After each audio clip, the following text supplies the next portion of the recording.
19வது ஸ்லோகம். பிரக்ருதிம் புருஷம் சைவ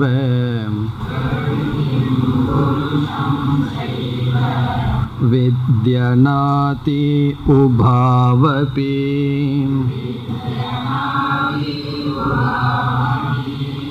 விகாராம்ஸ்ச குணாம்ஸ்சைவ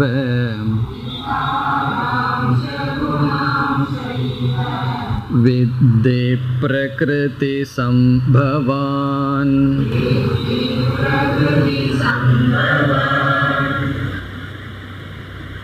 க்ஷேத்ரம் க்ஷேத்ரஜ்ஞः ஞானம் ஞேயம் என்ற 4 தலைப்பில் அமைந்துள்ள கருத்துக்களை பகவான் பேசி இறுதியாக புருஷக பிரகிருதிகி என்ற சொல்லை பகவான் விளக்க ஆரம்பித்துள்ளார். இந்த 2 சொல்லையும் சேர்ந்தே பகவான் விளக்கத்திற்கு எடுத்து கொண்டுள்ளார். இந்த 19வது ஸ்லோகத்தில் ஆரம்பித்து 23 வரை புருஷக பிரகிருதிகி என்ற 2 தத்துவம் விளக்கப்படுகின்றது. இந்த ஸ்லோகத்தின் பொருளை சென்ற வகுப்பில் பார்த்தோம். இருப்பது 2 தத்துவம். ஒன்று புருஷக, இரண்டாவது பிரகிருதிகி. புருஷக என்ற தத்துவம் சத்தியம், பிரகிருதிகி என்ற தத்துவம் புருஷனை சார்ந்திருக்கின்ற தத்துவம். எது சார்ந்திருக்கின்றதோ அது மித்யா. நம்முடைய உடல் சத்தியம் என்றால் நம்முடைய உடலை சார்ந்திருக்கின்ற நிழல் அது மித்யா. காரணம், அதற்கென்று சுதந்திர சத்தா, சுதந்திர இருப்பு கிடையாது. களிமண் சத்தியம் என்றால் பானை மித்யா. களிமண் என்ற சொல்லை பயன்படுத்துகிறோம், பானை என்ற சொல்லை பயன்படுத்துகின்றோம். இதில் பானை என்ற சொல்லுக்கு பொருள் இல்லை, களிமண் என்ற சொல்லுக்குத்தான் பொருள் இருக்கின்றது. காரணம், பானை என்பது களிமண்ணை சார்ந்து இருக்கின்ற, ஆனாலும் ஏதோ களிமண்ணிற்கு அப்பாற்பட்டு இருப்பது போல் ஒரு தோற்றத்தை கொடுக்கின்றது. அதுபோல்தான் பிரகிருதி என்ற தத்துவம். பிறகு மேலும் புருஷனை பற்றி பார்க்கையில், இந்த புருஷக என்ற தத்துவம் சேதனம், அறிவு சுரூபம். பிரகிருதி என்பது ஜடமானது என்றும், இந்த புருஷக என்ற தத்துவம் மாற்றத்தை அடையாது, நிர்விகாரம். பிரகிருதி என்பது மாறக்கூடியது, சவிகாரம். பிறகு இறுதியாக இந்த புருஷனிடம் எந்த குணமும் இல்லை, நிர்குணம். பிரகிருதி என்ற தத்துவம் 3 குணத்துடன் கூடியது. இந்த கருத்தையெல்லாம் பார்த்து பிறகு பகவான் என்ன செய்ய போகின்றார்? இந்த உலகத்தில் தோன்றிய அனைத்தும் பிரகிருதி புருஷன் இந்த 2னுடைய வெளிப்பாடுதான், அல்லது இந்த 2ஐ காரணமாக கொண்டுள்ளது என்று சொல்கின்றார். எவைகளெல்லாம் இருக்கின்றதோ, படைக்கப்பட்டதோ, அவைகள் அனைத்தும் இந்த பிரகிருதி புருஷன் என்ற தத்துவத்தினுடைய சேர்க்கை அல்லது இந்த தத்துவம்தான் என்று சொல்லி, இந்த உலகத்தில் பிரகிருதியினுடைய பங்கு என்ன என்பதை சொன்னார். விகாரான் குணாம் செய்வ வித்தி பிரகிருதி சம்பவான். நாம் பார்க்கின்ற அனைத்து விகாரங்களும், அதாவது பஞ்சபூதங்களும் அல்லது இந்த உலகமும், உலகத்தில் இருக்கின்ற அனைத்து குணங்களும் பிரகிருதியிலிருந்து தோன்றியது என்று சொன்னார். பிறகு முதல் வரியில் இந்த 2ம் அனாதி என்று தெரிந்துகொள் என்ற கருத்தையும் கூறினார். நாம் அதையும் பார்த்தோம். அனாதி என்றால் புருஷன் என்றும் இருப்பதனால் அனாதி, பிரகிருதி இல்லாத காரணத்தினால் அதனுடைய தோற்றத்தை சொல்ல முடியாது என்று பார்த்தோம். இப்போ இனிமேல் பகவான் எந்த விதத்தில் பேச இருக்கின்றார் என்றால், இந்த அனைத்து படைப்புக்கும் பிரகிருதியினுடைய பங்கு என்ன, புருஷனுடைய பங்கு என்ன, புருஷ தத்துவம் என்ன செய்கின்றது, பிரகிருதி என்ற தத்துவம் என்ன செய்கின்றது அதை கூற ஆரம்பிக்கின்றார். 20வது ஸ்லோகம். கார்ய கரண கர்த்ருத்வே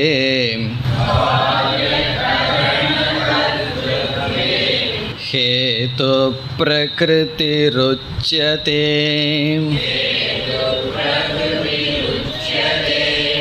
புருஷ சுக துக்கானாம் போக்த்ருத்வே ஹேதுருச்யதே.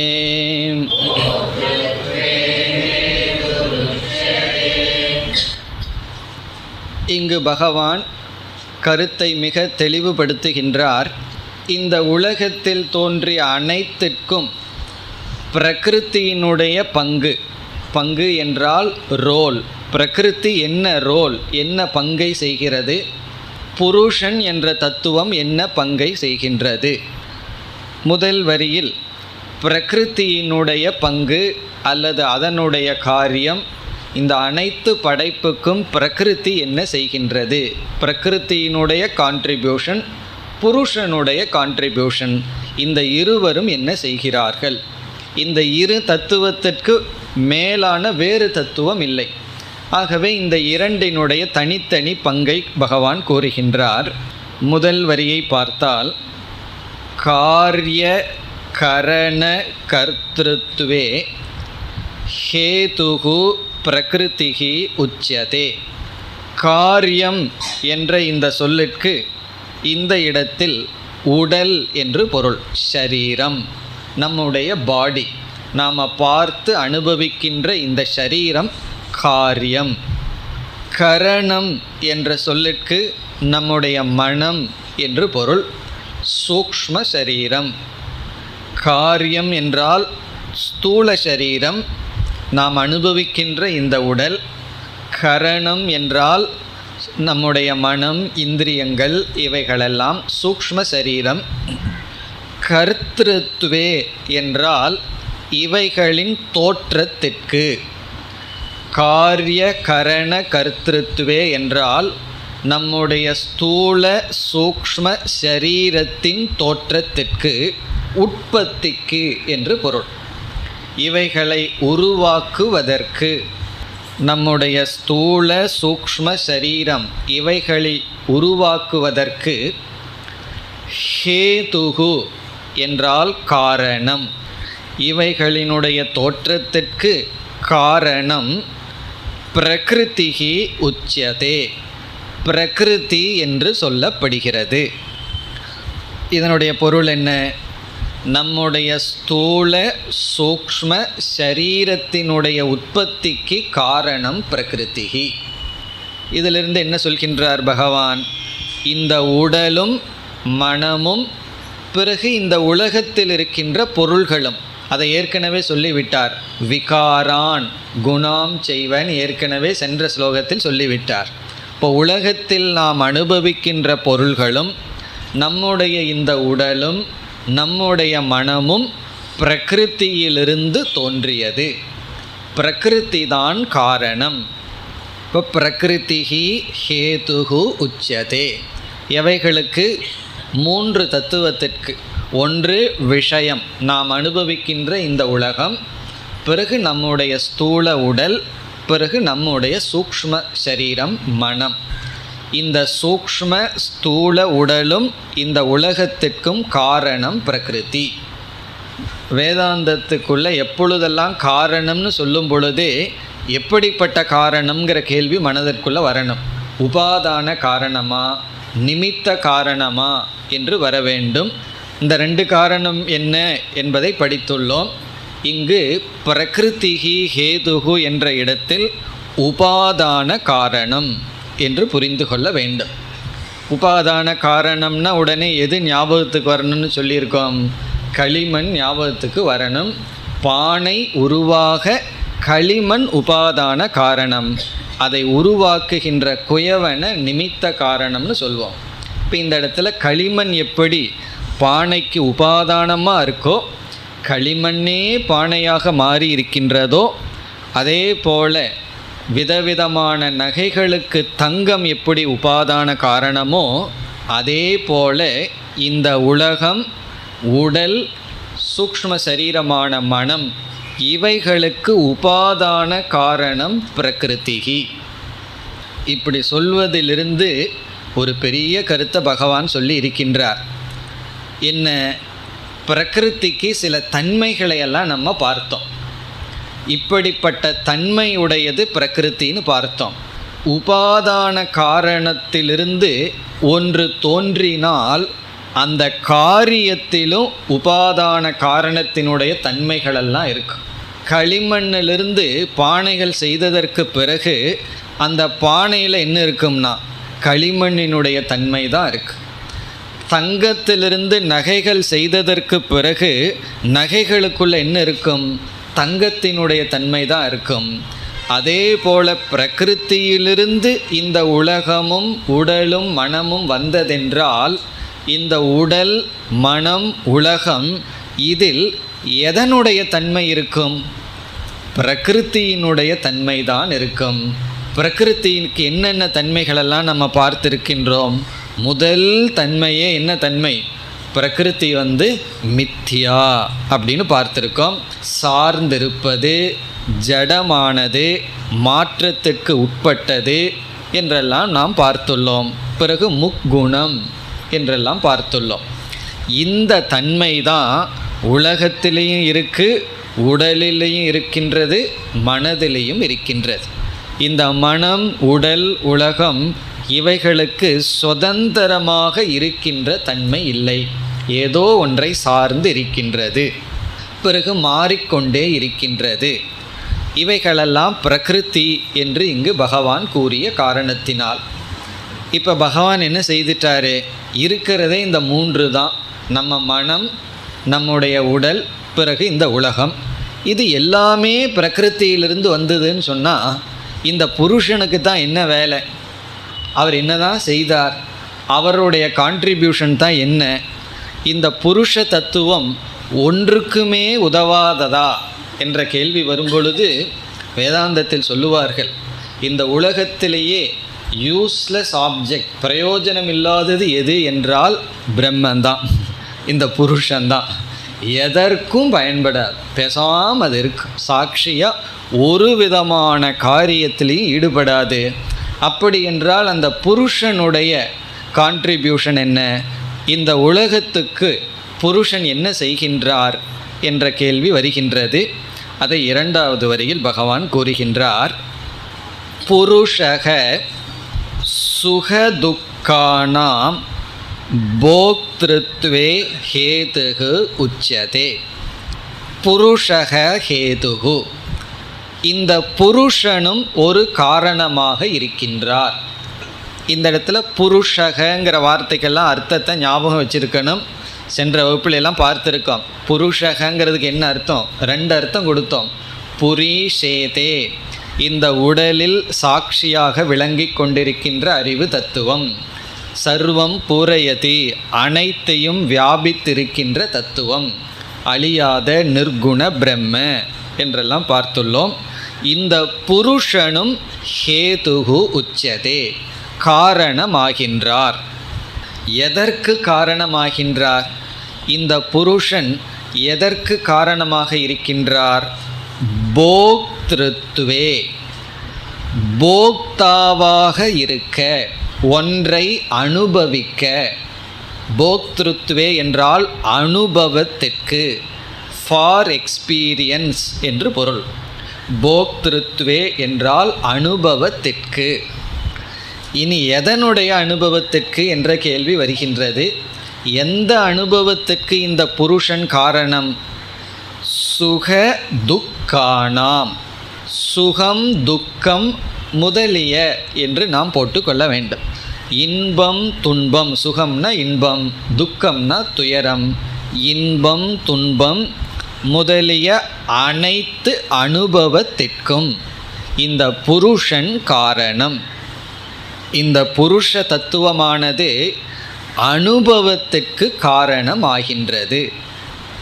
இதனுடைய பொருள் என்ன என்றால், பிரகிருத்தியிலிருந்து எவைகளெல்லாம் தோன்றின?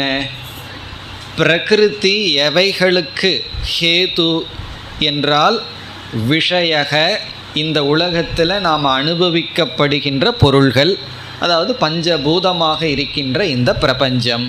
பிறகு நம்முடைய ஸ்தூல சரீரம், பிறகு நம்முடைய சூக்ஷ்ம சரீரம்னு சொல்லப்படுகின்ற மனம். நம்ம ஆரம்பத்திலிருந்தே இந்த 3 டிவிஷனை வச்சுட்டு வந்திருக்கோம். உலகம், ஸ்தூல உடல், சூக்ஷ்ம சரீரம்ங்கிற பேதம். இந்த 3 தான் நம்ம பார்க்குறோம். 3 தான் இருக்குது. படைப்புன்னு சொன்னாவே இந்த படைப்பையே 3ஆக பிரிச்சிட்டோம். இந்த 3க்குமே பிரகிருதி தான் காரணம்னு பகவான் சொல்லிவிட்டார். பிரகிருத்தியினுடைய ஒரு முக்கியமான குணம் ஜடஸ்வரூபம், அறிவற்றது பிரகிருதி. பிரகிருத்தியினுடைய நேச்சர் அது ஜடமானது, சுயமான அறிவு கிடையாது. நம்முடைய உடலும் ஜடமானது, மனதும் ஜடம், உலகமும் ஜடம்னு சொன்னால் விவகாரம் எப்படி நடக்கும்? 2 பேர்த்துக்குள்ள டிரான்சாக்ஷன் நடக்கணும்னு சொன்னால் 2மே ஜடமாக இருந்தால் விவகாரம் நடக்கவே நடக்காது. நம்ம வீட்டில் 2 பானை வச்சிட்ருக்கோம். 2 பானையும் வீட்டுக்கு போன உடனே சண்டை போட்டு ஏதாவது ஒன்று உடஞ்சி கிடக்குமோ? ரகளையெல்லாம் அது பண்ணாது. 2 குழந்தைகளை விட்டுட்டு வந்தால் ரகலை பண்ணிட்டு வேணா இருக்கும், போன உடனே கம்ப்ளைண்ட் வரலாம். ஆனால் பானையோ அல்லது செப்பலோ அல்லது ஏதாவது ஜட பொருள்களோ ஒன்றுக்கு ஒன்று விவகாரம் பண்ணிகிட்ருக்குமோ? ஒன்று விவகாரம் பண்ண முடியாது. காரணம் ஜடமானது. அப்போது விவகாரம், டிரான்சாக்ஷன், அனுபவம்னு வரணும்னா எங்கேயோ ஒரு அறிவு, எங்காவது அறிவுடையவன், உணர்வுடையவன். அறிவுடையவன்னா இந்த இடத்துல உணர்வுடையவன். அந்த உணர்வு உடைய ஒரு தத்துவம் இருக்கணும். பிறகு ஜடமான ஒரு தத்துவம் இருக்கணும். இந்த 2க்குள்ளே தான் டிரான்சாக்ஷனே நடைபெற முடியும்.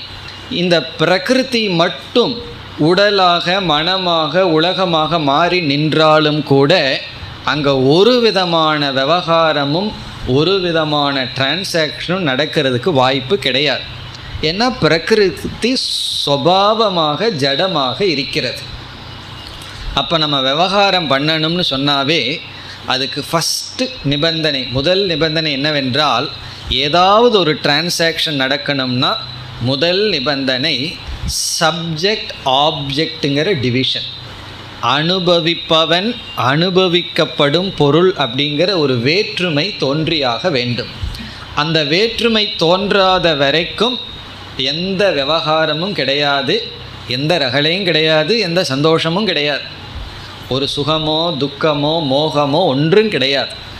ஒரு டிரான்சாக்ஷனுங்கிறது எப்போ பிகின் ஆகுதுன்னா சப்ஜெக்ட் ஆப்ஜெக்ட் ஆகும் பொழுது தான் பிகின் ஆகுது. வீட்டிலையே நம்ம எதுக்காவது ஒரு சப்ஜெக்ட் ஆகிறோம் அப்படின்னா பிறகு ஒரு ஆப்ஜெக்ட் வந்துடும், ஒரு விவகாரம் துவங்குகின்றது. அப்படி இந்த உலகத்தில் இருக்கிறது இப்பொழுது எல்லாமே ஜடமாக இருக்குது.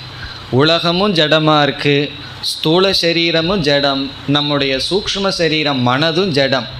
காரணம் என்ன? நான் ஜடமான மனதை பார்க்கலையேன்னா நம்ம பார்க்காம இருக்கலாம். ஆனால் இந்த மனதினுடைய உபாதான காரணமும் கூட பிரகிருதி தான். அப்படி இருக்கும் பொழுது யார் யாரோடு விவகாரம் செய்வது, யார் யாரை அனுபவிப்பது என்ற கேள்வி வரும் பொழுது இந்த இடத்துல பகவான் என்ன பதில் சொல்லியிருக்கார்? இந்த புருஷன் என்ற தத்துவமானது போக்தாவாக ஒருவன் இருக்க காரணம். யாரோ ஒன்று இந்த பிரகிருதிக்குள்ளே போக்தாவாக மாறியிருக்கு. அப்படி இந்த பிரகிருதிக்குள்ளே இருக்கின்ற ஒரு தத்துவம் போக்தாவாக மாறுவதற்கு புருஷன் காரணமாக இருக்கின்றார். அந்த புருஷன் எப்படிப்பட்ட காரணம்னு பின்னாடி பார்ப்போம். இப்போ யார் போக்தாவானார்கள் என்பதுதான் இப்பொழுது கேள்வி. எல்லாமே ஜட பிரகிருதி. இந்த நாம் பார்த்து அனுபவிக்கிற உலகம், இந்த உடல், நம்முடைய மனம், இவைகளெல்லாம் ஜடமானது, அறிவற்றது, உணர்வற்றது. இதற்குள்ள யாருக்கு உணர்வு வந்து சப்ஜெக்ட் ஆனார்கள், அனுபவிப்பவனானான் என்றால் நம்முடைய மனம், சூக்ஷ்ம சரீரம். நம்முடைய மனது தான் சப்ஜெக்ட் ஆயிருக்கு, அல்லது சூக்ஷ்ம சரீரம்தான் என்ன ஆயிருக்கு? போக்தாவாக மாறி இருக்கின்றது. போக்தான்னு சொன்னால் அனுபவிப்பவன், அதில் கர்த்தா எல்லாத்தையும் சேர்த்திக்கணும். செயல் செய்பவன், செயலினுடைய பலனை அனுபவிப்பவன். இப்படி போக்தாவாக மாறியது நம்முடைய மனம். இப்போ நம்முடைய மனது என்ன ஆயிடுது? இப்போது போக்தாவாக மாறி அனுபவிப்பவனாக மாறி இந்த ஜடமான உலகத்திலிருந்து சற்று வேற்றுமையை அடைந்து விட்டது. இப்போ மனதும் உடலும் அனுபவிப்பவனாக மாறி இந்த உலகம் அனுபவிக்கப்படும் பொருளாக மாறிவிட்டது. உண்மையிலே யோசித்து பார்த்தோம்னா நம்ம சாப்பிட்ற டேபிளில் இட்லி தோசை இதெல்லாம் இருக்குது, அது ஜடமானது. சாப்பிட்டதுக்கப்புறம் கொஞ்ச நேரத்தில் அதுதான் நம்மளுடைய உடலாக மாறியிருக்கு.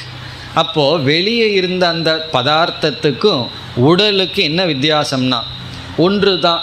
அதுவும் உணவு தான், இதுவும் உணவு தான். இது உணவுங்கிறது எப்படி தெரியும்னா, சிங்கம் புலி பக்கத்தில் போய் நின்னோம்னா தெரியும், அதுக்கு நல்லா தெரியும் இதுதான் நல்ல ஃபுட்டு, நல்ல உணவுன்னு சொல்லி. அப்போ இதுவும் ஃபுட்டு தான், வெளியே இருக்கிறதும் ஃபுட்டு தான். ஆனால் ஒரு பெரிய மாற்றம் இருக்கே, வெளியே இருக்கிறது உணவாகவும் அதை நான் அனுபவிக்கிறனாகனு ஒரு பெரிய பிரிஞ்சிட்டனேன்னா, உண்மையிலேயே எங்கே பிரிஞ்சிருக்கோம்? அந்த இட்லிக்கு நமக்கும் ஒரு வேற்றுமையும் கிடையாது, ரெண்டும் ஆப்ஜெக்ட் தான், பொருள்கள் தான்.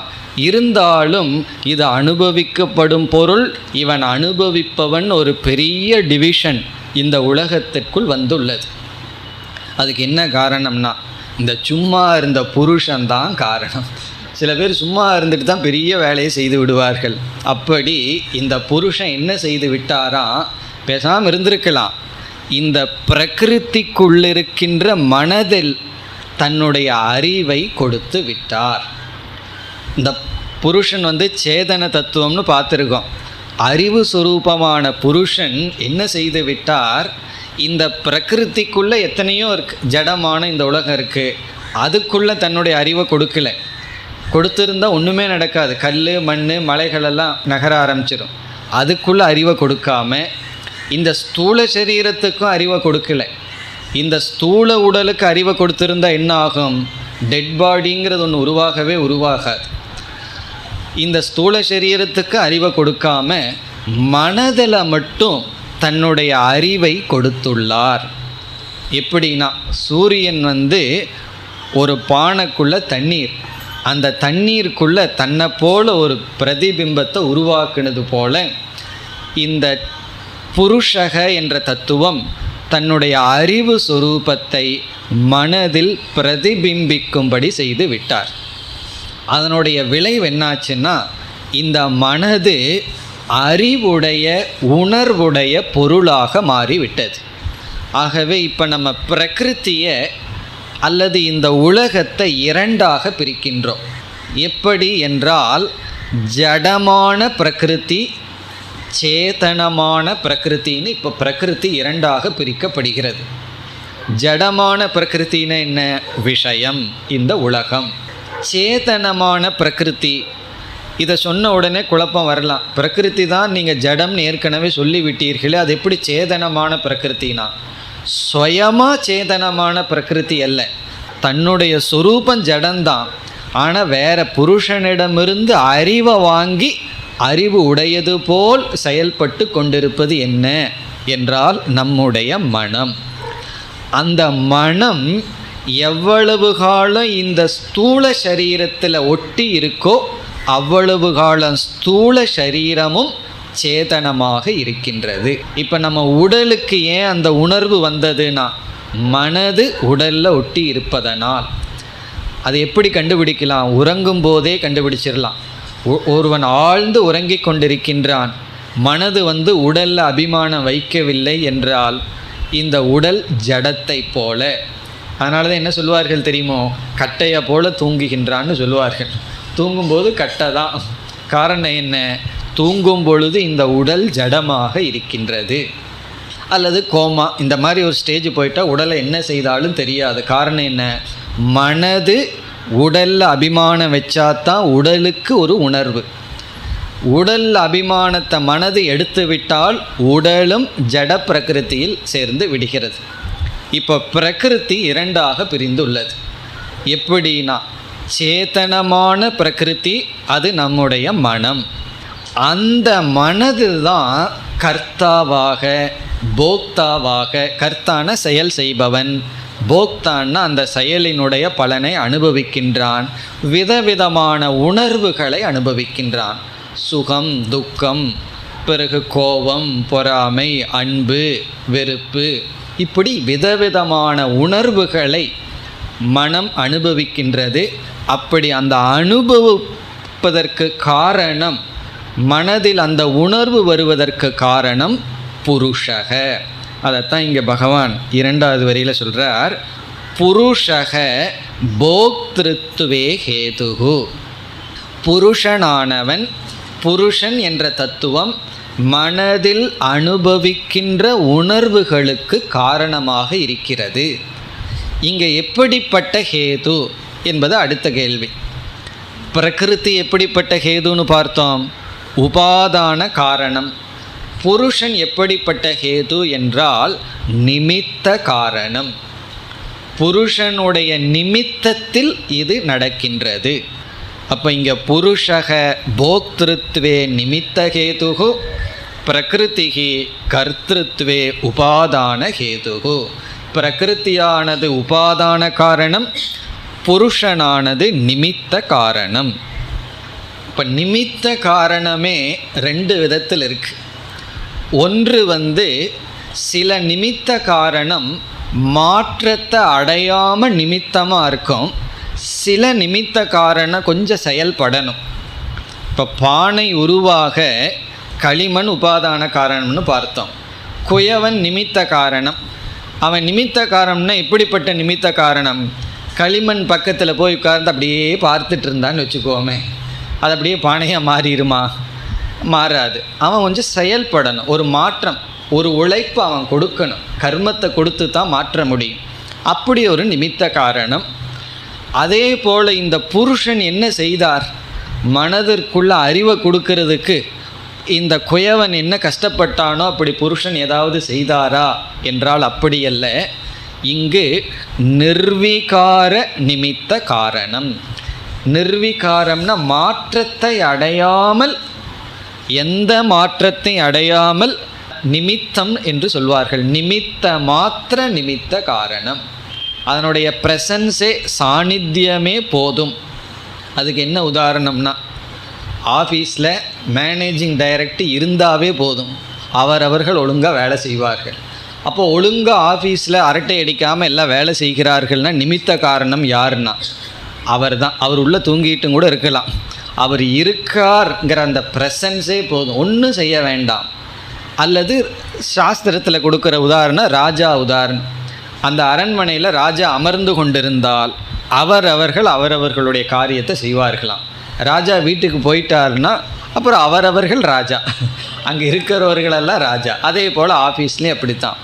அதே போல் ஸ்கூல்லேயும் டீச்சர் இருந்தால் அந்த குழந்தைகள்லாம் அப்படியே இருக்கும். டீச்சர் போன உடனே ஓன்னு ஒரு சத்தம் வரும். காரணம் என்ன? அவர்கள் டீச்சர். அப்படி ஒரு காரியமும் செய்யாமல் நிமித்தமாகவே சிலதெல்லாம் நடக்கலாம். அப்படி இந்த புருஷன் எந்த மாற்றத்தையும் அடையாமல் அதனுடைய ப்ரெசன்ஸ்னாலேயே என்ன ஆகியிருக்கா, மனம் என்று ஒன்று உற்பத்தி ஆனவுடன், பிரகிருதி மனம்ங்கிறத தோற்றி வைத்தவுடன் அந்த புருஷனுடைய சைத்தன்யம், அறிவானது அந்த மனதில் பிரதிபிம்பித்து விட்டது. சாதாரண விஷயம் அல்ல. இந்த உலகத்தையே போட்டு பகவான் இந்த சில ஸ்லோகத்தில் அடக்கி வச்சிருக்கார். அப்படி பிரகிருதி புருஷன்கிற தத்துவத்தில் அனைத்து கருத்தையும் சேர்த்து இங்கே வைத்துள்ளார். புருஷக பிரகிருதிகின்னு 2 தத்துவம். பிரகிருதி தான் அனைத்துமாக மாறி விட்டது.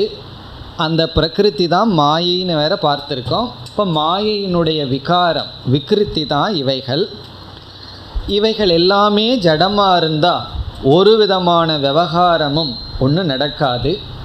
ஆகவே இந்த புருஷனுடைய பங்கு என்னவென்றால், இந்த புருஷன் பிரகிருத்தியில் இருக்கின்ற ஒரு அம்சமான மனதிற்கு அறிவை கொடுத்துள்ளார். இப்போ மனம்னு இருக்கிற வரைக்கும் அது என்றைக்குமே அறிவுடன் உணர்வுடன் இருக்கும். அந்த மனம் போக்தாவாக கர்த்தாவாக ஆகின்றது. ஆகவே உண்மையில் என்ன நடக்கின்றது? 3வது அத்தியாயத்திலையும் பகவான் சொல்லியிருக்கார், குணா குணேஷு வர்த்தந்தே என்று சொல்லியிருக்கார். அதாவது உண்மையிலேயே பிரகிருதி தான் பிரகிருத்தியோட விவகாரம் செய்து கொண்டு இருக்கு. புருஷன் பேசாமல் இருக்கார். எல்லா டிரான்சாக்ஷனும் எல்லா அடிதொடிகளும் என்னன்னா பிரகிருத்திக்கும் பிரகிருத்திக்குள்ளதான். உடனே ஒரு சந்தேகம் வரும், எப்படி ஜடமான ரெண்டுக்குள்ள விவகாரம் நடக்கும்னா அந்த பிரகிருதி தான் இப்போ ரெண்டாக பிரிந்து விட்டது. சேதனமான பிரகிருதி, அச்சேதனமான பிரகிருதி. நம்முடைய மனம் அறிவுடைய உணர்வுடைய மனம்.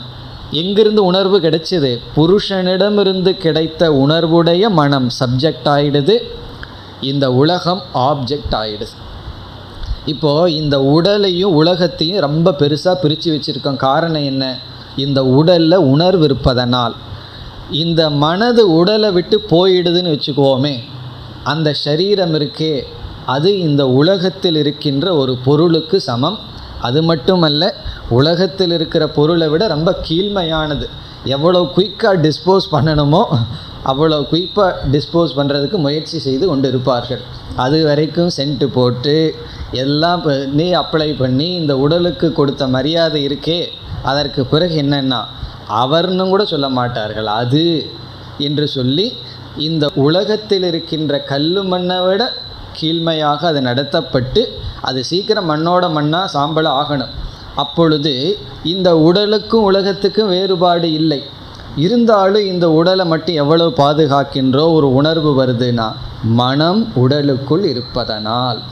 அந்த மனதுக்கு எந்த அந்த உணர்வு வந்தது? அதுதான் புருஷனுடைய காரியம். அப்போ புருஷக என்ற தத்துவம் பிரகிருத்தியையே, ஜடமான இந்த உலகத்தையே சப்ஜெக்ட் ஆப்ஜெக்ட்னு பிரித்து விட்டார்.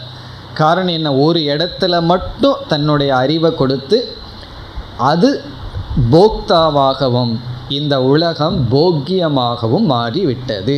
இப்போ உண்மையிலேயே யார் போக்தா யார் போக்கியம்னா ரெண்டும் ஒரே பிரின்சிபிள் தான். பிரகிருதி தான் போக்தா, பிரகிருதி தான் போக்கியம். சாப்பாடை சாப்பிடுகிறதுன்னு அர்த்தம். நம்ம பாடி ஃபுட்டு, சாப்பிட்றது ஃபுட்டு. யார் எதை பண்ணுறான்னா இந்த உடல் இந்த உணவு இந்த உணவை சாப்பிடுகிறது. அப்படி ஜடம் ஜடத்தோடு விவகாரம் பண்ணுது. ஆனால் இதெல்லாம் நமக்கு தெரிவதில்லை. காரணம் என்ன? நம்ம அனுபவத்திற்கு மனது ஒரு அறிவுடையதாகவும் உணர்வுடையதாகவும் உலகம் ஜடமானதாகவும் விவகாரம் நடந்து கொண்டு இருக்கின்றது. சரி, இதெல்லாம் தெரிஞ்சு என்ன பிரயோஜனம்? எங்களுக்கு எத்தனையோ பிரச்சனை இருக்குது. தண்ணி பிரச்சனை முதல் கொண்டு இங்கே எவ்வளவோ பிரச்சனை இருக்கும்போது இதையெல்லாம் போய் இவ்வளோ சீரியஸாக கேட்டு என்னதான் பலன்? திடீர்னு அந்த சந்தேகம் வந்துடும். ரொம்ப சீரியஸாக படிச்சுட்டு போகும்போது அந்த சந்தேகம் முதல்ல வந்துடும். அது அப்பப்போ பகவான் கிளாரிஃபை பண்ண போகிறார். என்ன பெரிய பலன் என்றால், நம்ம இப்போ நான் சொல்லிகிட்டு இருக்கிறோமே, இதில் நான் எந்த கட்சி அப்படிங்கிறதான் ப்ராப்ளமே. இதில் எந்த பார்ட்டியில் நான் இருக்கேன்? இப்போ நான் ஒருத்தனை சொல்லிட்டு ஒரு ஆள் நமக்குள்ளே சொல்லிக்கொண்டே இருக்கின்றதல்லவா, இந்த நான் யார் என்ற கேள்வி வருகின்றது. அந்த கேள்வி வரும்பொழுது இந்த சாஸ்திர ஞானம் அடையாத வரை பிறப்பிலிருந்தே எல்லோருமே நான்கிற சொல்லுக்கு அந்த மனதை பொருளாக எடுத்துக்கொண்டு அந்த மனதுடன் சம்பந்தப்பட்ட ஷரீரத்தையும் நான் என்று பொருள்படுத்தி வருகிறார்கள். இப்போ அறிவு நமக்கு வர்றதுக்கு முன்னாடி வரைக்கும் நான்கிறத எப்படி புரிஞ்சிருக்கோம்னா மனம். அந்த மனம் மட்டுமல்ல, அந்த மனம் எந்த ஸ்தூல சரீரத்தில் பற்றி இருக்கோ அந்த ஸ்தூல சரீரத்தை தான் நான்கிற சொல்லுக்கு அர்த்தமாக வச்சுருக்கேன். அப்போ என்ன ஆகும்? நான்கிற சொல்லுக்கு இந்த உடலும் மனதும் அர்த்தம்னு சொன்னால், இப்போ நான் யார்? நான் போக்தா, நான் கர்த்தா. உடல் அழிஞ்சா நான் அழிகின்றேன், உடலுக்கு ஏதாவது நன்மை வந்தால் நான் அந்த நன்மையை அனுபவிக்கின்றேன் என்று இந்த நான் எங்கே இருக்குது? பிரகிருத்தியில் அந்த நான் இப்பொழுது இருக்குது. மனதும் பிரகிருதி தான், உடலும் பிரகிருதி தான். இந்த மாயாவிலிருந்து வெளிவந்த பிரகிருத்தியில் நான் அமர்ந்திருக்கின்றது. இப்போ பகவானுடைய வேலை என்னன்னா, இந்த நான்கிறத எடுத்து புருஷனில் போட வேண்டும் அப்படின்னு சொல்ல போகிறார். இந்த பிரகிருத்தியில் நான்கிற புத்தி உனக்கு இருந்து கொண்டு, அதுக்கு ஒரு லாஜிக் இருக்குது. ஏன்னா ஜடமான ஒன்றை போய் நான் சொல்லிகிட்டு இருக்க மாட்டோம், உணர்வுடைய ஒன்றை தான் நான் சொல்லிகிட்டு இருக்கோம். இப்போ இந்த உடல் நான் அல்லன்னு சொன்னால் ஒரு அடி கொடுக்கட்டுமா உங்களுக்கு தெரியுமான்னு சொல்லி கேட்டு விடுவீர்கள். உணர்வுடையதைத்தான் நான் சொல்லிகிட்டு இருக்கேன். ஆனால் எப்படிப்பட்ட உணர்வுடையதுன்னா, பகவான் ஒரு பெரிய ட்ரிக்கு பண்ணிட்டார். என்னன்னா, ஒரு பிரகிருத்தியில் சேதனத்தை கொடுத்துட்டார், அறிவை கொடுத்துட்டார். இந்த அறிவை அந்த புருஷன் கொடுக்காமையே இருந்திருந்தால் ரொம்ப சந்தோஷமாக இருக்கும். புருஷன் பாட்டுக்கு புருஷன் இருப்பார், பிரகிருதி பாட்டுக்கு எங்கேயோ பிரகிருதி இருக்கும். ஒரு டிரான்சாக்ஷன் இருக்காது, ஒரு விவகாரம் இருக்காது, துயரம்ங்கிறது ஒன்று இருக்காது, ஒன்றுமே இருக்காது. ஆனால் என்ன ஆயிடுது, பிரகிருத்தியில் ஒரு பகுதி சப்ஜெக்டாக மாறி, ஒரு பகுதி ஆப்ஜெக்டாக மாறி, ஒரு பகுதியில் ஒரு உணர்வு, இனி ஒரு பகுதியில் ஜடம்னு மாறி விவகாரமெல்லாம் நடந்து கொண்டு இருக்கின்றது. இப்போ அடுத்த கேள்வி வருகின்றது, ஒரு ஜீவன் நான் நான் என்று சொல்லி இருப்பவனுக்கு துயரத்திற்கு காரணம் என்ன? இப்படி துயரப்படுபவன் யார்? இந்த துயரத்திலிருந்து எப்படி விடுதலை அடைய வேண்டும்? இந்த பிரகிருதி புருஷனுடைய தத்துவத்தை எல்லாம் தெரிகிறதுனால என்ன பலன்? இந்த அறிவு எந்த விதத்தில் நமக்குள்ள மாற்றத்தை கொடுக்கும்? நமக்குள்ள எப்படிப்பட்ட அறிவை கொடுக்கும்? அதற்கு பிறகு இந்த அறிவுக்கு பிறகு உலகத்தை பார்க்கின்ற விதம் எப்படி இருக்கும்? இதெல்லாம் தான் அடுத்த ஸ்லோகத்திலிருந்து இனிமேல் நமக்கு டாபிக். இப்போ பகவான் இனி என்ன செய்ய போகிறார், இந்த பிரகிருதி புருஷனுடைய கான்ட்ரிபியூஷனை சொல்லிட்டு, இதில் யார் துயரப்பட்டுருக்கா, இந்த நான் சொல்லிகிட்டு இருக்கிறவன் யார், அவனுக்கு எப்படிப்பட்ட அறிவு வரணும், அந்த அறிவினால் என்ன பலன், அந்த அறிவு வரவில்லை என்றால் என்ன பலன், என்ன பலன்னா இப்போ என்ன அனுபவிச்சுட்ருக்கிறியோ அதுதான் பலன். இவைகளையெல்லாம் பகவான் தெளிவுபடுத்த போகின்றார். அது இதற்கு மேல் வருகின்ற கருத்து. அதெல்லாம் நம்ம புரிஞ்சுக்கணும்னா இந்த சென்ற ஸ்லோகமும் இந்த ஸ்லோகமும் நமக்கு நன்கு புரிந்திருக்க வேண்டும். சில பேர் சொல்லுவாங்க, சாமிஜி எனக்கு புரிஞ்சு போச்சுன்னு சொல்லுவார்கள். அதை கொஞ்சம் மெதுவாக சொன்னால் புரிஞ்சு போச்சு, புரிஞ்சு போச்சு, போன கிளாஸ்லேயே புரிஞ்சு போச்சுன்னு சொல்லுவார்கள். புரிஞ்சுது போன கிளாஸ்லேயே போச்சுன்னு அர்த்தம். புரிஞ்சு போகக்கூடாது, புரிஞ்சிருக்கணும். அப்படி புரிஞ்சிருந்தால் அடுத்ததெல்லாம் மீனிங்ஃபுல்லாக இருக்கும். பகவான் சொல்கிறதுல எல்லாம் ஒரு அர்த்தம் இருக்கும். அதனால் மீண்டும் சுருக்கமாக ஞாபகப்படுத்திட்டு தான் அடுத்த ஸ்லோகத்துக்குள்ளே போகணும். இப்போ இதுவரைக்கும் என்ன சொல்லி இருக்கின்றார் பகவான் என்றால், இந்த உலகத்தில் இருக்கிற அனைத்தும் இரண்டு தத்துவத்தினால் ஆனது. ஒன்று பிரகிருதி, இனி ஒன்று புருஷன். பிரகிருதி அறிவற்ற உணர்வற்ற ஜடமான தத்துவம். புருஷன் என்பது அறிவுடைய ஒரு தத்துவம். தோன்றிய அனைத்தும் பிரகிருத்தியிலிருந்து வந்தது. அப்படி என்றால் யார் யாருக்குள் விவகாரம் செய்கிறார்கள்னு கேள்வி வரும்பொழுது, இந்த புருஷன் பிரகிருத்திக்குள் இருக்கின்ற, இந்த அண்டர்லைன் பண்ண வேண்டிய இடமே அதுதான், பிரகிருத்திக்குள் இருக்கின்ற மனதிற்குள் அறிவை கொடுத்து விட்டார். எப்படி அறிவை கொடுத்தார்னா, புருஷனுடைய பிரசன்ஸ்லேயே இந்த மனதானது அறிவை வாங்கி விட்டது. பிறகு இந்த உலகமெல்லாம் அறிவை வாங்கவில்லை. அப்போ என்ன ஆகிவிட்டது, இந்த மனம், இந்த உணர்வுடைய மனம் இப்பொழுது கர்த்தா போக்தாவாக ஆகிவிட்டு இந்த உலகத்தை அனுபவித்து கொண்டிருக்கின்றது. இதுதான் நம்முடைய சரித்திரம். எல்லாத்துக்கும் ஹிஸ்ட்ரி சொல்லணுமல்ல. இந்த கம்ப்ளீட் உலகம், பிரம்மன், மாயா, நம்ம வாழ்க்கையினுடைய ஹிஸ்ட்ரி இவ்வளவுதான். இனி இதை வச்சு என்ன செய்ய வேண்டும், இனி இதிலிருந்து என்ன கருத்தை நாம் புரிந்து கொள்ள வேண்டும், அதெல்லாம் பகவான் அடுத்ததாக கூறுகின்றார்.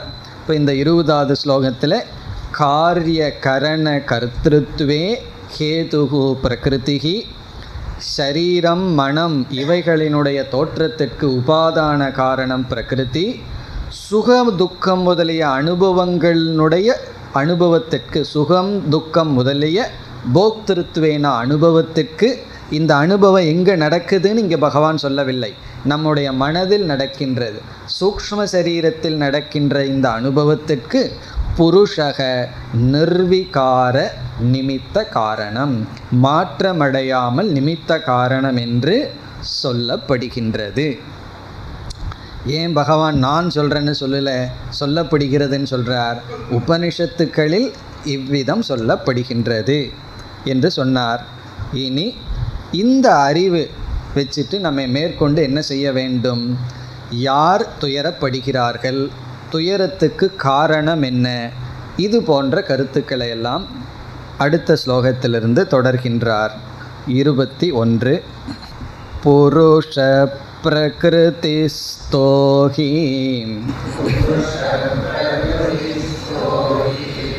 புங்க்தே பிரகிருதிஜான் குணான் காரணம் குணசங்கோஸ்ய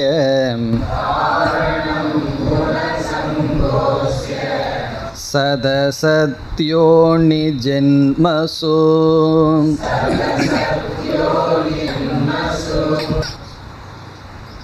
இந்த ஸ்லோகத்தில் 2 கருத்து வருகின்றது. முதல் கேள்வி என்னவென்றால், துயரப்பட்டு கொண்டிருக்கின்ற ஜீவன் யார்? கஹ சம்சாரி, யார் சம்சாரி? சம்சாரினா கவனமாக இருக்கணும். சம்சாரின்னு என்ன பொருள் சமஸ்கிருதத்தில்? சம்சாரி என்றால் துயரப்பட்டு கொண்டிருப்பவன். சம்யக் சரதி, சரதின்னு சொன்னால் ஜென்மத்துக்கு ஜென்மம் சென்று கொண்டு இருக்கின்றான். எப்படி போகிறான்னா ரொம்ப வேகமாக போகிறான், ரொம்ப அழகாக துயரப்பட்டு கொண்டிருப்பவன் சம்சாரி யார்? இதில் துயரப்படுபவன் யார்? பிறகு இந்த துயரத்திற்கு சம்சாரத்திற்கு காரணம் என்ன? ஒருவனுக்கு ஏன் துயரம் வருகின்றது? அந்த காரணத்தை இங்கே காட்டி அடுத்த ஸ்லோகத்தில் பகவான் அந்த காரணத்திலிருந்து விடுதலை அடைய உபாயத்தை சொல்ல போகிறார். இப்போ யார் சம்சாரி, சம்சார காரணம் என்ன, அவனுக்கு இந்த சம்சாரம் எப்படி வந்தது, யார் துயரத்தை அனுபவிக்கிறார்கள்? உடனே நம்ம என்ன சொல்லுவோம்? யார் துக்கப்படுவான்னு கேட்டால் நான் தான் அப்படின்னு சொல்லுவோம். அகம், நான் தான். இப்போ கேள்வி அந்த நான் யார் அப்படிங்கிறதான் கேள்வி. யார் துக்கப்பட்டு இருக்கான்னா தெரியலையா, என்னுடைய முகத்தை பார்த்தாவேன்னு சொல்லிடுவோம். நான் தான் துக்கப்பட்டு இருக்கேன், நான் தான் சம்சாரி. பிறகு இந்த நான்கிறது யார்? இந்த நான் சொல்லிட்டு இருக்கிறமே அது யார் என்பது கேள்வி. அந்த சம்சாரி யார்? இப்போ நான்கிறத விட்டுருவோம். பகவான் நான்கிறத விட்டுட்டு என்ன சொல்லியிருக்காரு? புருஷகன்னு ஒரு தத்துவம் இருக்குது, பிரகிருதிகி அப்படின்னு ஒரு தத்துவம் இருக்குதுன்னு சொல்லியிருக்கார். இதில் புருஷன் நிர்விகாரன்னு சொன்னோம், சேதன சுரூபம்னு சொன்னோம், பூர்ணமானவன்னு சொன்னோம். இனியும் பலது சொல்லலாம். அதில் அசங்ககங்கிறது ஒன்று புருஷனுடைய லட்சணம். அசங்ககன்னு சொன்னால் யாரோடும் எதனுடனும் சம்பந்தப்படாதவர். சங்ககன சேர்க்கை, அசங்ககன எதனோடும் சேராதவர். யாரோடும் சேராதவருக்கு எப்படி துக்கம் வரும்? நமக்கு யாராவது ஒரு கஷ்டம் வந்துட்டா நீ அவனோட சேர்ந்ததுனால தான் உனக்கு இந்த கஷ்டம்னு சொல்லுவோம் இல்லையா? எந்த ஒரு கஷ்டத்துக்கும் யாராவது ஒரு சேர்க்கையை சொல்லிடுவோம். யாரும் கிடைக்கலையா, இருந்தே இருக்குது நம்மளுடைய சனி பகவான். உன்னுடைய சனி அல்லது குரு கடைசியில் குருவுக்கு போயிடும். குருவோ சனியோ சரியான இடத்துல இல்லை உன்னுடைய ஜாதகத்தில், அதனால தான் உனக்கு இந்த துக்கம். அப்போது ஏதோ ஒரு சம்பந்தம் வந்தால் தான் துயரமே வரும். ஒரு சம்பந்தம் இல்லாமல் எப்படி துக்கத்தை சொல்ல முடியும்? அப்படி இந்த புருஷன் இருக்காரே, அவர் யாரோடு எந்த சம்பந்தமும் கிடையாது. ஆகவே சம்சாரி யார்? யார் துக்கப்படுகிறார்கள்னு சொன்னால் புருஷனை போய் சம்சாரின்னு சொல்ல முடியாது. ஒரு கால் அந்த புருஷங்கிற தத்துவம் சம்சாரியாக இருந்தால் நம்ம அவரை அடையிறதுக்கு அவரை நோக்கி போகக்கூடாது. காரணம் என்ன? நம்ம துயரத்திலேருந்து விடுதலை அடைய போகிற இடமே அங்கே துக்கப்பட்டு இருந்தா அதுக்கு சொல்வார்கள் அல்லவா, ஒருவன் 10 துயரத்தோடு இருந்தான், நண்பர்கிட்ட போய் பகிர்ந்துக்கலான்ட்டு போனான். அவர் ஏற்கனவே 10 துக்கத்தோடு இருந்தார். திரும்பி வரும்போது 20 துக்கத்தோடு வந்தானா. ஏன்னா அவரோட 10 துக்கத்தை அவர் சொல்ல, உனக்காவது இப்படி என்னோட கதையை கேளுன்னு அவர் சொல்ல, அப்படி புருஷன்கிட்ட நம்ம எதுக்கு போகணும்? அவரே துக்கப்பட்டுட்டு இருந்தான், அந்த புருஷன் நம்முடைய புருஷார்த்தமாக இருக்கார். ஆகவே அந்த புருஷனிடம் சம்சாரித்துவத்தை சொல்ல முடியாது, சொல்ல வாய்ப்பு இல்லை. காரணம் அசங்க ஸ்வரூபம். சரி, இந்த துயரத்தை அடைகிறது சம்சாரியாக இருக்கின்ற நான்கிற ஜீவன் புருஷன் அல்லன்னு சொன்னால், புருஷனுக்கு அப்பாற்பட்டு வேறு என்ன இருக்குது? ரெண்டே தத்துவத்தை தான் இங்கே பகவான் அறிமுகப்படுத்தியிருக்கார். புருஷக பிரகிருதிகி. பிரகிருதிக்கு சொல்லலாமா என்றால், பிரகிருத்தியினுடைய நேச்சர், பிரகிருத்தியினுடைய தன்மை என்ன என்றால் ஜடம், அறிவற்றது. ஜடமான ஒன்றுக்கு எப்படி உணர்வு பூர்வமான சம்சாரம் இருக்குது?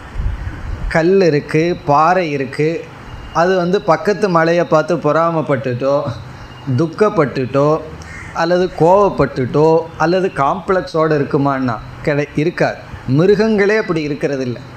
நம்ம ஆஸ்திரேலியாவிலேருந்து ஒரு மாடு வாங்கிட்டு வைக்கிறோன்னு வச்சுக்கோமே, அதுக்கு கர்வம் வருமா? நீ லோக்கல் மாடு, நான் எங்கேருந்து வந்திருக்கேன் பார்த்தியா? அந்த அகங்காரமெல்லாம் அதுக்கு வருமா? அதுக்கெல்லாம் நான் ஏசி ரூமில் இருக்கேன் பார்த்தியா? இப்படியெல்லாம் அதுக்கு வராது. அல்லது ஒரு பெரிய விலை உயர்ந்த நாய் காரில் போயிட்டுருக்கு, அதுக்கு கீழே இருக்கிற நாயை பார்த்து இப்போ நான் எங்கே இருக்கேன் பார்த்தியான்னு சொல்லுமா? அதை பார்த்து உழைச்சி தான் அது சுபாவம். வேற ஒரு நாயை பார்த்தா உழைக்கிறது சுபாவம். ஆனால் காம்ப்ளெக்ஸ் எல்லாம் கிடையாது. மிருகத்துக்கே இந்த நிலை கிடையாது. காரணம் என்ன என்றால், அவைகளுக்கெல்லாம் நான்கிற ஒரு व्यक्ति கிடையாது. ஒரு நாய்க்கு நான் நாயின்னு தெரியாது, அதனால தான் சந்தோஷமாக இருக்குது. ஒரு யானைக்கு அது யானைன்னு தெரியாது, ஒரு கொசுவுக்கு தான் கொசுன்னு தெரியாது, ஒரு குருவிக்கு தான் குருவின்னு தெரியாது. அது எப்படி உங்களுக்கு தெரியும்னா, அது முன்னாடி ஒரு கண்ணாடி வச்சு பாருங்கள். ஒரு குருவி முன்னாடி கண்ணாடி வச்சா அது என்ன பண்ணும் தெரியுமோ? நம்மளுடைய பிரதிபிம்பம் தான் அங்கே இருக்குது, நான் தான் அதில் இருக்கேன்னு அதுக்கு தெரியுமா? அதுக்குள்ளே இனி ஒன்று இருக்கிறது போல் கொத்த போகும். நாயும் அப்படித்தான், அதனுடைய இமேஜை பார்த்து வேற ஒன்று இருக்கிறதாக போகும். எந்த மிருகத்துக்குமே தான் இப்படிப்பட்டவன்னு தெரியாது, ஆனால் ஒரே ஒரு மிருகத்துக்கு தெரியும்னு சொல்லுவார்கள். அது யாருன்னா, அதுதான் நம்ம மனிதனுக்குத்தான் தான் மனிதன்னு தெரிகின்றது. அதனால தான் சம்சாரமே, காம்ப்ளெக்ஸ் எல்லாம் ஆரம்பிக்கின்றது. இந்த செல்ஃப் கான்சியஸ் நமக்கு வந்ததுனால தான் சம்சாரமே ஆரம்பம் ஆகின்றது. அதனால் என்ன, சில பேர் முடிவு செய்தார்கள், மிருகத்தை போல் வாழ்ந்துடலாமேன்னா. அப்படித்தான் இந்த ஹிப்பி இவைகளெல்லாம் வந்தது. மிருகத்தை போல் வாழ்ந்துட்டால் ஒரு கஷ்டமுமே இல்லைன்னா அதுவும் முடியாது. ஒரு பொருள் நமக்கு கொடுத்து விட்டால் நமக்கு அதில் சாய்ஸே கிடையாது. நம்ம யூஸ் பண்ணலினாலும் கூட யூஸ் பண்ணாமல் இருக்கிறது நம்முடைய சாய்ஸ் ஆயிருமே தவிர வேறு வழியே கிடையாது. புத்தியை பகவான் நமக்கு கொடுத்துட்டார், வேறு வழியே கிடையாது. புத்தியோடு இருந்து தான் ஆகணும். பயன்படுத்துறது இல்லை, அது வேறு பிரச்சனை. ஆனால் அதை நமக்கு கொடுத்துட்டார்னா நம்மக்கிட்ட அது இருக்கத்தான் இருக்குது, சாய்ஸ்லெஸ்லி கிவன். அப்பொழுது யார் சம்சாரி என்றால், ஜடமான பொருளையும் சொல்ல முடியாது, அல்லது உயிரோடு இருக்கின்ற சில மிருகங்களையும் கூட நம்ம சம்சாரின்னு சொல்ல முடியாது. இப்போ யார் சம்சாரத்தை அனுபவிக்கிறார்கள்? இது ஒரு பெரிய கேள்வி. யோசித்து பார்த்தோம்னா ஆச்சரியத்தில் போய் முடியும். துயரத்தை அனுபவிக்கிறவன் யார், இந்த நான்கிறது யார் என்ற கேள்வி வரும்பொழுது நம்ம பல கோணத்தில் பதில் சொல்லலாம். இதுக்கு ஒரு கேள்வி கிடையாது. காரணம் என்னன்னா, உண்மையிலேயே இந்த கேள்விக்கு பதில் கிடையாது தான். எந்த பதிலை சொன்னாலும் அது பூர்த்தியாகாது, பூர்ணமாக இருக்காது. இவன்தான் சம்சாரின்னு ஒரு லட்சணத்தை கொடுக்கவே முடியாது. அப்படி கொடுத்துட்டா அந்த சம்சாரி சத்தியமாயிடுவான். நம்ம அப்படி ஒரு லட்சணத்தை கொடுக்கவே முடியாது. தேடி பார்த்தா அங்கே ஆட்கள் இல்லை. தேடி பார்க்காத வரைக்கும் ஏதோ ஒருத்தன் சம்சாரின்னு இருக்கிறது போலையும் இருந்து கொண்டு இருக்கும். அது விசாரம் பண்ணி பார்த்தா அங்கே ஒன்றுமே இருக்காது. எப்படின்னு சொன்னால், ஒரு மலரை எடுக்கிறோம், மலர் இது பூ, ஃப்ளவர் அப்படின்னு சொல்கிறோம். கொஞ்சம் விசாரம் பண்ணி பார்த்தா ஒருவர்கிட்ட கேட்குறேன், இதில் எது பூ அப்படின்னு சொல்லி ஒவ்வொரு இதெல்லாம் பிச்சு பிச்சு போட்டு இது பூவா, அல்லது இதில் இருக்கிற காம்பு இருக்கே அந்த இது பூவா, அதில் இருக்கின்ற மற்ற பொருள்களை எல்லாம் எடுத்து இதில் எது பூன்னு பிரித்து வச்சோம்னு வைவோம். எங்கே பூ போச்சு? அங்கே பூ அப்படிங்கிறது ஒன்று கிடையாது. பிறகு நம்ம சேர்த்து வச்சோம்னா அதுவும் பூவாக இருக்காது. பிச்சதற்கு பிறகு எல்லாம் பிச்சு போட்டாச்சு, இதில் எது பூன்னு கேட்டால் எதை சொல்கிறது? அப்படி எந்த ஒரு தத்துவத்தை எடுத்துட்டு விசாரம் பண்ணாத வரைக்கும் அது இருக்கிற மாதிரி இருக்கும். கொஞ்சம் விசாரம் பண்ணி பார்த்தா அது இருக்கிற இடம் தெரியாமல் போயிடும். அப்படி யார் சம்சாரி, யார் துயரப்பட்டு கொண்டிருப்பவன்னு கேட்டோம்னா, கேட்காத வரைக்கும் துயரப்படுற ஆளும் இருக்குது, துயரம் இருக்குது. கொஞ்சம் விசாரம் செய்து பார்த்தால் துயரப்படுற ஆளே அங்கே இருக்காது. துயரப்படுறதுக்கு ஆளே இல்லைங்கும் போது துயரம் எங்கே இருக்க போகுது?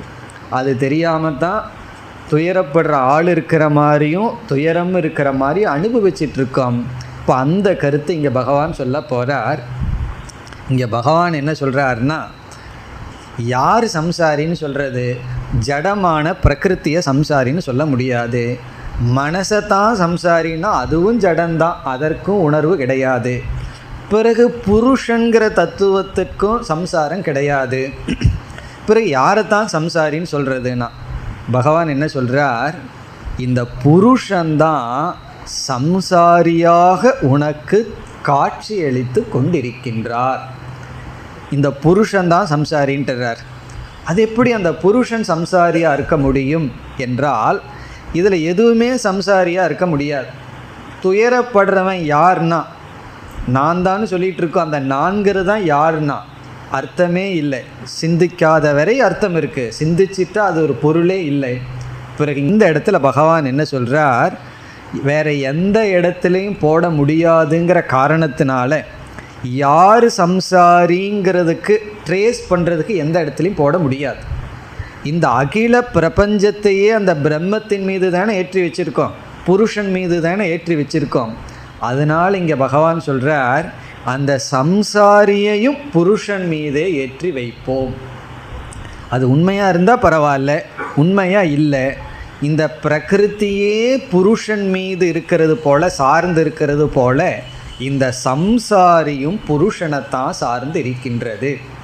அதனால் இங்கே என்ன சொல்கிறார், இந்த புருஷன்தான் பிரகிருதிக்குள் மனதிற்குள் அறிவு பூர்வமாக இயங்கி சம்சாரியாக தெரிந்து கொண்டு இருக்கின்றான்.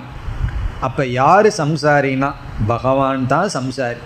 அதனால் பகவானை குத்தம் சொல்ல வேண்டாம். நீ மட்டும் அங்கே எங்கேயோ படைச்சிட்டு எங்களை எல்லாம் இப்படி விட்டுட்டுருக்கேன்னு சொல்ல வேண்டாம். பகவான் என்ன சொல்லிடுவார், நான் தான்ப்பா உன் மாதிரி இருந்துகிட்ருக்கேன், நான் எங்கேயோ சந்தோஷமாக அமர்ந்து கொண்டு உங்களை எல்லாம் துயரத்தில் விடலை, நான் தான் உன்னுடைய ரூபமாக துயரத்தில் சிக்கி கொண்டு இருக்கின்றேன் அப்படின்னு அந்த புருஷனே மனதிற்குள் இனி ஒரு அறிவை உருவாக்கி அந்த அறிவு ரூபமாக இருந்து கொண்டு சம்சாரியாக தெரிகின்றார். அது எப்படி புருஷனை சம்சாரின்னு சொல்வீர்கள்னா, இந்த பிரகிருத்தியையே புருஷன் மீது நம்ம ஏற்றி வைக்கும் பொழுது அந்த சம்சாரத்தையும் சம்சாரியும் வேறு எங்கே ஏற்றி வைக்க முடியும்? புருஷனிடத்துல தான் ஏற்றி வைக்க வேண்டும். இப்போ யார் சம்சாரினா அந்த புருஷன்தான் சம்சாரி.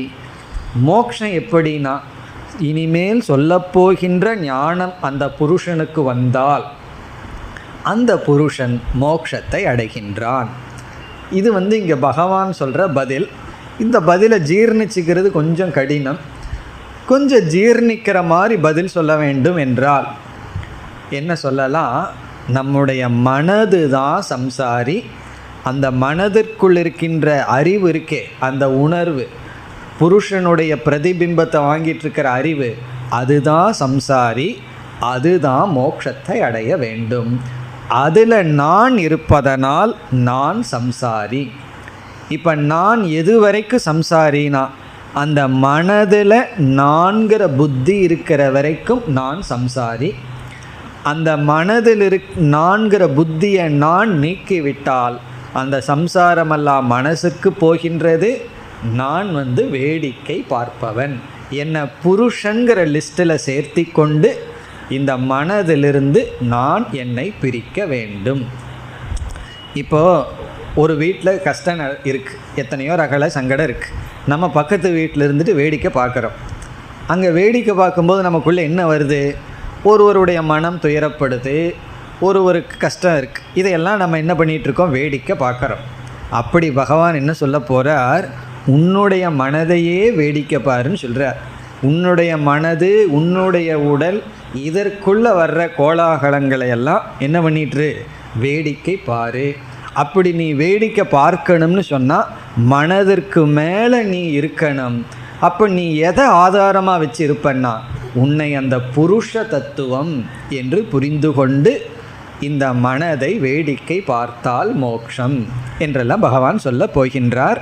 இப்போ இந்த ஸ்லோகத்தில் புருஷந்தான் சரீரத்திற்குள்ள மனதிற்குள்ளே இருந்து கொண்டு சம்சாரியாக தெரிகின்றார். இந்த சம்சாரத்திற்கு காரணம் என்ன என்றால் இந்த மனதில் வைத்துள்ள சங்கம். இங்கே அந்த வார்த்தையை பகவான் பயன்படுத்துகின்றார். குணசங்கக காரணம். இந்த சங்கம்தான், அட்டாச்மெண்ட்டு தான், பற்று தான் காரணம். எதில் பற்றுனா இந்த மனதில் நான் என்கின்ற பற்று காரணம் என்று சொல்லி, இனி இந்த பற்றிலிருந்தெல்லாம் விடுதலை அடைய எப்படிப்பட்ட ஞானம் வேண்டும் அதெல்லாம் பிறகு தொடரப் போகின்றார்.